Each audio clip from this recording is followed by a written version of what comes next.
नमस्कार, आपके साथ मैं हूं श्वेता त्रिपाठी और आप देख रहे हैं रिपब्लिक मीडिया नेटवर्क का डिजिटल प्लेटफॉर्म, जहां आज हम बात करने जा रहे हैं प्रधानमंत्री नरेंद्र मोदी के संसदीय क्षेत्र वाराणसी की। वाराणसी प्रधानमंत्री जब जब जाते हैं तो लोग दिल खोल करके स्वागत करते हैं। और चूंकि कल प्रधानमंत्री रात में पहुंचे वाराणसी और इसके बाद हमने देखा कि रात के ही वक्त कैसे उन्होंने उत्तर प्रदेश के मुख्यमंत्री योगी आदित्यनाथ के साथ तमाम चीज़ों का जायजा लिया।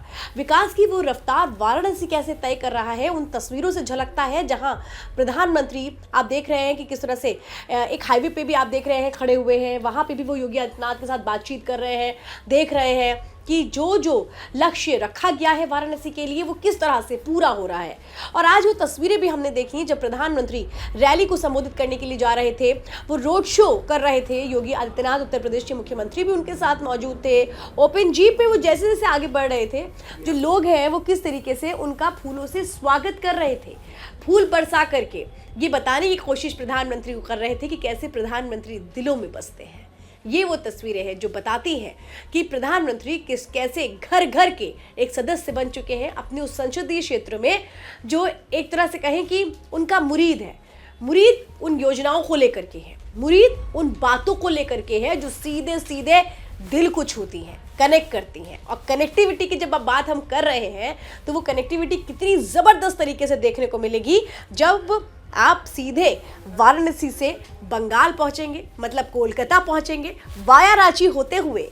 वो जो दूरी है जो समझिए 12 से 15 घंटे 16 घंटे में होती थी, वो महज 6 घंटे में पूरी हो जाएगी, क्योंकि ये वो बड़ी परियोजना है 611 किलोमीटर की एक्सप्रेसवे की, जिसको पूरा किया गया है। ये बड़ी सौगात दी गई है प्रधानमंत्री नरेंद्र मोदी की ओर से कि आप कोलकाता जाइए और वाराणसी यानी उत्तर प्रदेश से पश्चिम बंगाल की जो दूरी है वो इस एक्सप्रेसवे के जरिए बहुत कम रह जाएगी। बीच में रांची है, वाया रांची होते हुए इसे बनाया गया है। क्योंकि भारतमाला जो परियोजना है उसको केंद्र सरकार ने हरी झंडी दी थी इसी एक्सप्रेसवे को बनाने के लिए। ये परियोजना भी उसका हिस्सा थी और इसको पूरा किया गया था। उस परियोजना के तहत ये वो सौगातें हैं जो प्रधानमंत्री की ओर से दी जाती रही हैं वाराणसी दौरे के दौरान। चूंकि ये वाराणसी दौरा इसलिए बहुत अहम है क्योंकि बस ये कहें कि 2 महीने बाकी रह गए हैं, 100 दिन बाकी रह गए हैं लोकसभा चुनावों को लेकर के, और प्रधानमंत्री अपने लोकसभा क्षेत्र में उन तैयारियों का भी जायजा ले रहे हैं। ये कहा जा रहा है कि शंखनाद कर दिया गया है प्रधानमंत्री नरेंद्र मोदी की ओर से। बीजेपी ने 400 का लक्ष्य रखा है और उस लक्ष्य को पार करने के लिए जो कोशिशें हैं वो हर कदम पर होती नजर आती हैं। एक एक तस्वीर इस बात को बयां कर रही है। चूंकि हम बात कर रहे हैं इन परियोजनाओं की जिसे NHAI द्वारा तैयार किया गया है, भारतमाला परियोजना है चूंकि, और जिस परियोजना का जिक्र हम कर रहे हैं जो कनेक्ट कर रहा है सीधे सीधे वाराणसी और कोलकाता को, इसमें 610 किलोमीटर लंबी ये नेशनल हाईवे है।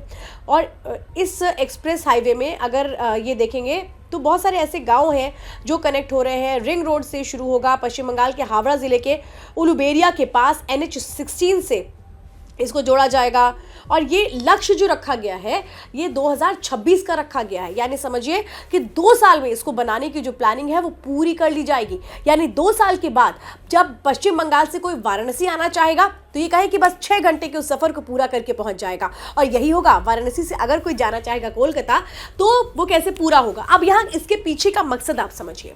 दरअसल वाराणसी भी एक तरह से कहें आर्ट कल्चर और वाराणसी की अपनी उन साड़ियों को लेकर के प्रसिद्ध है, व्यापार को लेकर प्रसिद्ध है, और यही चीज़ें कलकत्ता के साथ भी है। यानी आप समझिए जब 2 महानगर जुड़ेंगे तो वहाँ पर आदान प्रदान होगा व्यवसाय का, यानी रोजगार बढ़ेगा, लोगों की आर्थिक स्थिति में किस तरह से सुधार होगा, और 2 अलग अलग कल्चर एक साथ मिलेंगे। वाराणसी की जो संस्कृति है वो अलग है, पश्चिम बंगाल की जो संस्कृति है वो अलग है, कोलकाता के रहन सहन अलग है, और ये तमाम चीज़ों को मिला करके आगे बढ़ने की जो योजना है ये दिखाती है कि कैसे बड़े लक्ष्य को, जब हम आर्थिक विकास की बात करते हैं तो आर्थिक विकास कैसे होता है। आर्थिक विकास होता है जब एक राज्य दूसरे राज्य से मिलता है और दोनों राज्य मिल करके एक दूसरे के उस सहयोग को व्यापार के जरिए आदान प्रदान करते हैं। इसके जरिए ही जो आर्थिक स्थितियां हैं वो मजबूत होती हैं। यही चीज़ें हमें देखने को मिलेंगी जब व्यापारी कोलकाता से वाराणसी आएंगे, वाराणसी के कोई जो व्यापारी है वो कोलकाता जाएंगे, तो कहते हैं ना जो एक मार्केट है वो स्प्रेड होता है, यानी यहाँ की चीज वहां जाके वो बेचेंगे, वहां के व्यापारी यहाँ आकर के बेचेंगे, तो जो ओपन मार्केट सिस्टम है वो बहुत बढ़ेगा। इससे सीधा सीधा जो असर होता है वो एक आम आदमी की जिंदगी पर पड़ता है, क्योंकि रीच जब बढ़ती है तो आप तक जो चीज़ों की पहुंच है वो बढ़ती है। तो जाहिर सी बात है कि वहां पर जाकर जो व्यापारी है वो भी अपनी जो एक अपनी हो सकता है छोटी छोटी इंडस्ट्रीज वहां पर भी स्थापित करने की कोशिश करे। तो ये वो एक सोच है जो दर्शाती है कि मिलजुल करके जो विकास है वो कैसे आगे बढ़ाया जाता है। प्रधानमंत्री हमेशा कहते भी रहे हैं इस बात को, और इसी बात को कैसे पूरा भी किया जा रहा है। अब चूंकि इस बार जो ये एक्सप्रेसवे है ये बिहार को पार कर जाएगा, तो ये चतरा जिले के हंटरगंज के माध्यम से झारखंड में भी प्रवेश कर जाएगा, क्योंकि जैसा मैंने बताया कि वाया रांची होते हुए जो एक्सप्रेसवे है ये अपने मिशन को पूरा करेगा। अब ये जब रांची में प्रवेश करेगा तो पुरुलिया जिले तक पहुंचने के बाद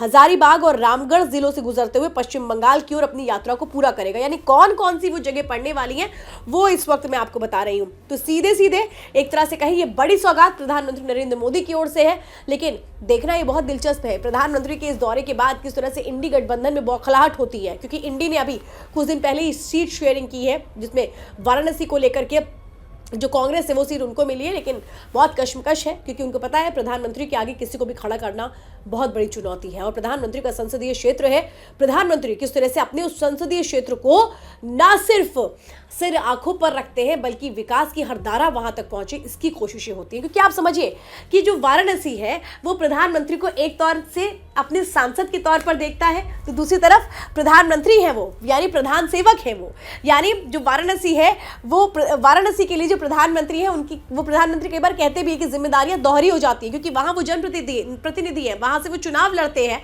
तो ऐसे में जो वाराणसी के लोग हैं वो कहते हैं हमारा डबल अधिकार है, क्योंकि हम देश को भेज रहे हैं, जो प्रधान सेवक है वो प्रधान सेवक यहीं से चुन करके जा रहा है, तो वो जो अधिकार है वो और बढ़ जाता है जिम्मेदारियों के साथ। लेकिन ये तस्वीरें हैं जो आज प्रधानमंत्री के दौरे के दौरान हमें देखने को मिली है वाराणसी के अलग अलग जगहों से, वो बताती है कि चुनावी शंखनाद है प्रधानमंत्री का यहाँ से, तो लंबी तैयारी है सौगातों को पूरी करने और उम्मीदों को पूरी करने की तरफ प्रधानमंत्री कैसे आगे बढ़ रहे हैं।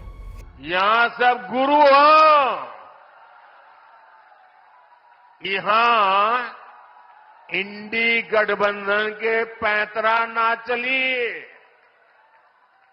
बनारस नहीं, पूरे यूपी के पता हो, माल वही है, पैकिंग नहीं है।